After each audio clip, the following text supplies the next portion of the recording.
ನಾಡಿನಾದ್ಯಂತ ಮಕರ ಸಂಕ್ರಾಂತಿ ಸಂಭ್ರಮ ಮನೆ ಮಾಡಿದೆ. ಮನೆಗಳಲ್ಲಿ ಹಬ್ಬದ ಸಡಗರವಿದ್ದರೆ ಮಾರುಕಟ್ಟೆಗಳಲ್ಲಿ ಖರೀದಿಯ ಭರಾಟೆ ಹೆಚ್ಚಿದೆ. ಎಳ್ಳು, ಬೆಲ್ಲ, ಕಬ್ಬು, ನೆಲಗಡಲೆ ಖರೀದಿ ಜೋರಾಗಿದೆ. ಗ್ರಾಹಕರ ಹಬ್ಬದ ಸಂಭ್ರಮಕ್ಕೆ ಕತ್ತರಿ ಹಾಕುವಂತೆ ಎಳ್ಳು, ಬೆಲ್ಲದ ಬೆಲೆ ಗಗನಕ್ಕೇರಿದೆ. ಅದರಲ್ಲೂ ರೆಡಿಮೇಡ್ ಎಳ್ಳು, ಬೆಲ್ಲದಲ್ಲಿ ಕಳೆದ ವರ್ಷಕ್ಕೆ ಹೋಲಿಸಿದರೆ ಸಾಕಷ್ಟು ಏರಿಕೆಯಾಗಿದೆ. ಜೋಡಿ ಕಬ್ಬು 60 ರಿಂದ 80 ರೂಪಾಯಿ ಇದ್ದರೆ ಒಂದು ಬಿಳಿ ಕಬ್ಬಿನ ಬೆಲೆ 60 ರೂಪಾಯಿನಷ್ಟಾಗಿದೆ. ಇನ್ನು ಕಡಲೆಕಾಯಿ ಬೆಲೆ ಕೂಡ ದುಪ್ಪಟ್ಟಾಗಿದೆ. ಒಂದು ಸೇರು ಕಡಲೆಕಾಯಿ 30 ರೂಪಾಯಿ ಇದ್ದರೆ ಕೆಜಿಗೆ 60 ರೂಪಾಯಿ ಇದೆ. ಹಬ್ಬಕ್ಕೆ ಮುಂಚೆ 12 ರೂಪಾಯಿ ಇದ್ದದ್ದು ಇದೀಗ ದುಪ್ಪಟ್ಟಾಗಿದೆ. ಇನ್ನು ಗೆಣಸು ಕೆಜಿಗೆ 30 ರೂಪಾಯಿ ಹಾಗೂ ಅವರೆಕಾಯಿ ಕೆಜಿಗೆ 40 ರೂಪಾಯಿಗೆ ಏರಿದೆ. ಮಲ್ಲಿಗೆ, ಕನಕಾಂಬರ ಬೆಲೆಯನ್ನಂತೂ ಕೇಳೋ ಹಾಗೇ ಇಲ್ಲ. ಕನಕಾಂಬರ 80 ರೂಪಾಯಿ ಇದ್ದರೆ ಮಲ್ಲಿಗೆ 100 ರೂಪಾಯಿ ಎಷ್ಟಿದೆ.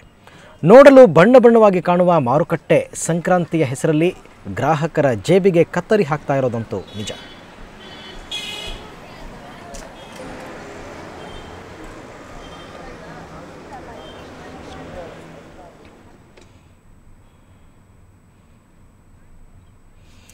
ಬೆಂಗಳೂರಿನ ಮಲ್ಲೇಶ್ವರಂ ಮಾರುಕಟ್ಟೆಯಲ್ಲಿ ನಮ್ಮ ಪ್ರತಿನಿಧಿ ನಂದಿನಿ ಅವರಿದ್ದಾರೆ. ಅಲ್ಲಿ ಹೇಗಿದೆ ಪರಿಸ್ಥಿತಿ, ಬೆಲೆ ಏರಿಕೆಯ ಬಿಸಿ ಹೇಗಿದೆ, ಬನ್ನಿ ತಿಳ್ಕೊಳ್ಳೋಣ. ನಂದಿನಿ, ಸಾಮಾನ್ಯವಾಗಿ ಯಾವುದೇ ಒಂದು ಹಬ್ಬ ಬಂದರೂ ಕೂಡ ಈ ಬೆಲೆ ಏರಿಕೆಯ ಬಿಸಿ ಜನಸಾಮಾನ್ಯರಿಗೆ ಇದ್ದಿದ್ದೆ. ಈಗ ಸಂಕ್ರಾಂತಿ ಬಂದಿದೆ, ಈಗ ಹೇಗಿದೆ ಅಲ್ಲಿ ಬೆಲೆ ಏರಿಕೆಯ ಬಿಸಿ? ಜನಸಾಮಾನ್ಯರು ಏನು ಹೇಳ್ತಾರೆ? ಅರವಿಂದ, ಸುಗ್ಗಿ ಸಂಭ್ರಮವನ್ನು ಆಚರಿಸಲು ಬೆಂಗಳೂರಿನ ಜನತೆ ಸಾಕಷ್ಟು ಸಿದ್ಧರಾಗ್ತಿದ್ದಾರೆ. ಅದಕ್ಕೆ ಸಾಕ್ಷಿಯಾಗಿ ಸದ್ಯ ನಾವು ಈಗ ಮಲ್ಲೇಶ್ವರಂನ ಮಾರ್ಕೆಟ್ನಲ್ಲಿದ್ದೀವಿ. ಮಲ್ಲೇಶ್ವರಂನ ಮಾರ್ಕೆಟ್ನಲ್ಲಿ ಈಗಾಗಲೇ ಖರೀದಿಯ ಭರಾಟೆ ಶುರುವಾಗಿದೆ. ನೀವು ನೋಡ್ತಿರ್ಬೋದು, ಪ್ರತಿಯೊಬ್ಬರು ಸಹ ಹೂವಿನ ಕೊಳ್ಳೋದ್ರಲ್ಲಿ ಸಾಕಷ್ಟು ಕಲರ್ ಹೂಗಳಿಗಾಗಿ ಸಿದ್ಧತೆ ನಡೆದಿದೆ. ಮೊದಲಿಗೆ ನಾವು ಬೆಲೆ ಬಿಸಿಯನ್ನು ತಿಳ್ಕೊಳ್ಳೋಣ. ನಮ್ಮ ಜೊತೆ ಈಗ ವ್ಯಾಪಾರಿ ಇದ್ದಾರೆ. ಕಳೆದ ವರ್ಷ ಅವರ ಮೂಲಕ ಕಳೆದ ವರ್ಷ ಕಡಿಮೆ ಇತ್ತಂತೆ ವ್ಯಾಪಾರ. ಈ ವರ್ಷ ಯಾವ ರೀತಿ ಇದೆ ಅಂತ ತಿಳ್ಕೊಳ್ಳೋಣ. ಸರ್ ಹೇಳಿ, ಹೇಗಿದೆ ಈ ವ್ಯಾಪಾರ? ಏನೋ ಸಾಧಾರಣ ಐತೆ. ಸಾಯಂಕಾಲದ ವ್ಯಾಪಾರ ಸ್ಟಾರ್ಟ್ ನಮಗೆ. ಮೇಡಮ್ ಶಾವಂತಿಗೆ ಬಂದ್ಬಿಟ್ಟು 150 ರೂಪಾಯಿ ಇರುತ್ತೆ ಮೇಡಮ್ ಮಾರಿದ್ದು. ಅದು 100 ರೂಪಾಯಿ ಐತೆ. ಹೋದ ವರ್ಷ ಬಂದ್ಬಿಟ್ಟು 80-100 ರೂಪಾಯಿ ಇತ್ತು. ಒಂದೊಂದು ಟೈಮ್ ಇವಾಗ ಹಬ್ಬ ಟೈಮಲ್ಲಿ ಸ್ವಲ್ಪ ವ್ಯಾಪಾರ ಇದು ಬೆಲೆ ಜಾಸ್ತಿ ಆಗುತ್ತೆ. ಮಿಕ್ಕಿ ಟೈಮಲ್ಲಿ ಸ್ವಲ್ಪ ಕಮ್ಮಿ ಇರುತ್ತೆ. ಬೆಲೆ ಜಾಸ್ತಿ ಆಗಿದೆಯಲ್ಲ ಸರ್, ಜನದ ರೆಸ್ಪಾನ್ಸ್ ಹೇಗಿದೆ? ತಗೊಂತಾರೆ ಮೇಡಮ್. ಹಬ್ಬ ಮಾಡಲೇಬೇಕಲ್ವಾ, ಹಬ್ಬ ಮಾಡೋಕ್ಕೋಸ್ಕರ ಆದರೂ ತಗೊಂತಾರೆ ಮೇಡಮ್. ಇನ್ನೇನು ಸ್ವಲ್ಪ ಮಾಮೂಲಿ ಇದ್ದಂಗೆ ಐತೆ ಮೇಡಮ್. ಸಾಯಂಕಾಲದ ವ್ಯಾಪಾರ ಸ್ಟಾರ್ಟ್ ನಮಗೆ. ಈಗ ಹೂವಿನ ವ್ಯಾಪಾರದ ಬಗ್ಗೆ ಕೇಳಿದ್ವಿ ಅರವಿಂದ. ಕನಕಾಂಬರಿ, ಮಲ್ಲಿಗೆಗೆ ಸಾಕಷ್ಟು ಡಿಮ್ಯಾಂಡ್ ಇದೆ. ಒಂದು ಮಾರು ಹೂವು 100 ರೂಪಾಯಿ ಆಗಿದೆ. ಅಷ್ಟೇ ಅಲ್ಲ, ಈಗ ಸಂಕ್ರಾಂತಿ ಅಂದರೆ ಫಸ್ಟು ಮೊದಲಿಗೆ ನೆನಪಾಗೋದು ಅಂದರೆ ಕಬ್ಬು, ಎಳ್ಳು ಸೇರಿದಂತೆ ಹಲವು ಬೆಲ್ಲ ನೆನಪಾಗುತ್ತೆ. ಅದರ ಬೆಲೆಯನ್ನು ತಿಳ್ಕೊಳ್ಳೋಣ. ನೀವು ನೋಡ್ತಿರ್ಬೋದು, ಈಗ ಕಬ್ಬಿನ ಜಲ್ಲೆಗಳು ರಾಶಿಯಾಗಿ ಇದೆ. ಇಲ್ಲಿ ಜನ ಸಹ ಈಗ ಮುಗಿಬಿದ್ದಿ ಕೊಡ್ತಿದ್ದಾರೆ. ಪ್ರತಿಯೊಬ್ಬರು ಸಹ ಕಬ್ಬಿಗೆ ತುಂಬ ಡಿಮ್ಯಾಂಡ್ ಜಾಸ್ತಿ ಇದೆ. ಇಲ್ಲಿ ನೋಡ್ತಿರಬಹುದು, ಹೂವಿನ ಮಲ್ಲೇಶ್ವರಂನ ಪ್ರತಿ ಕಡೆಯಲ್ಲೂ ಕಬ್ಬು, ಹೂವಿನ ಬೆಲೆ ತುಂಬ ಜಾಸ್ತಿ ಡಿಮ್ಯಾಂಡ್ ಇದೆ. ಅದಕ್ಕೆ ತಕ್ಕ ಹಾಗೆ ಜನರು ಎಷ್ಟು ಮುಗಿಬಿದ್ದಿ ಕೊಡ್ತಿದ್ದಾರೆ. ಗೆಣಸಂತೂ ಸಾಕಷ್ಟು ಡಿಮ್ಯಾಂಡ್ ಇದೆ.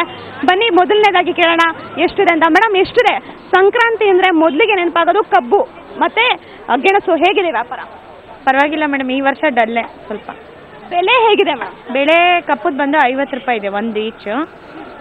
ಕೆಂಪುದು ಬಂದು 40 ರೂಪಾಯಿ ಇದೆ. ಗೆಣಸು 30 ರೂಪಾಯಿ ಕಿಲೋ. ಮೇಡಮ್, ಜಾಸ್ತಿ ಅಲ್ವಾ? ಕಳೆದ ವರ್ಷಕ್ಕೆ ಹೋಲಿಕೆ ಮಾಡಿದ್ರೆ ಜಾಸ್ತಿ ಇದೆ. ಜನರ ರೆಸ್ಪಾನ್ಸ್ ಹೇಗಿದೆ ಮೇಡಮ್? ಇಲ್ಲ ಮೇಡಮ್, ತುಂಬ ಜನ ಬರ್ತಾನೆ ಇಲ್ಲ. ತುಂಬ ಡಲ್ ಇದೆ ಈ ಸಾರಿ ವ್ಯಾಪಾರ.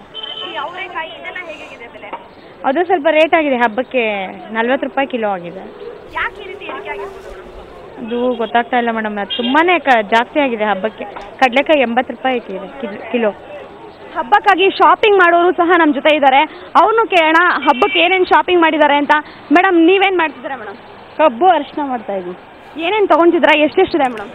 ಅವ್ರು 40 ಅಂತ ಹೇಳ್ತಾ ಇದ್ದಾರೆ. 20 ರೂಪಾಯಿ ಮಾಡ್ಕೊಂಡು ತಗೋತಾ ಇದೀವಿ ಒಂದಕ್ಕೆ. ಹಬ್ಬಕ್ಕೆ ಅಂತ ಇಷ್ಟೊಂದು ಬೆಲೆ ಜಾಸ್ತಿ ಆಗಿರೋದು ಏನು ಅನಿಸ್ತಿದೆ ಮೇಡಮ್? ಏನು ಬೆಲೆ ಏರಿಕೆ ನಿಮ್ಗೆ ಯಾವ ರೀತಿ ಆರ್ಥಿಕವಾಗಿ ಹೊರೆ ಆಗಿದೆ ಮೇಡಮ್? ಬೆಲೆ ಏರಿಕೆ ಇದು ಒಟ್ಟಾರೆಯಾಗಿ ಮಲ್ಲೇಶ್ವರಂನಲ್ಲಿ ಬೆಲೆ ಏರಿಕೆಯ ಬಿಸಿ ನಡುವೆ ಸಹ ಜನ ಕಡಲೆಕಾಯಿ ಹಾಗೂ ಗೆಣಸನ್ನ ಸಾಕಷ್ಟು ಭರಾಟೆಯಲ್ಲಿ ಖರೀದಿಸಿದ್ದಾರೆ. ಮಲ್ಲೇಶ್ವರಂನ ರಸ್ತೆಗಳಲ್ಲೂ ಸಹ ಕಬ್ಬಿನ ಜಲ್ಲೆಗಳನ್ನ ನೋಡಬಹುದು. ಅರವಿಂದ, ಮುಗಿಬಿದ್ದು ಜನ ಮಾರುಕಟ್ಟೆಯಲ್ಲಿ ನಾಳಿನ ಸಿದ್ಧತೆಗಾಗಿ ಇವತ್ತಿನ ಸಂಭ್ರಮವನ್ನ ಆಚರಣೆಯನ್ನ ಮಾಡೋದಕ್ಕೋಸ್ಕರ ಮಾರುಕಟ್ಟೆಯಲ್ಲಿ ಖರೀದಿಯಲ್ಲಿ ತೊಡಗಿದ್ದಾರೆ. ಅರವಿಂದ್, ಓಕೆ.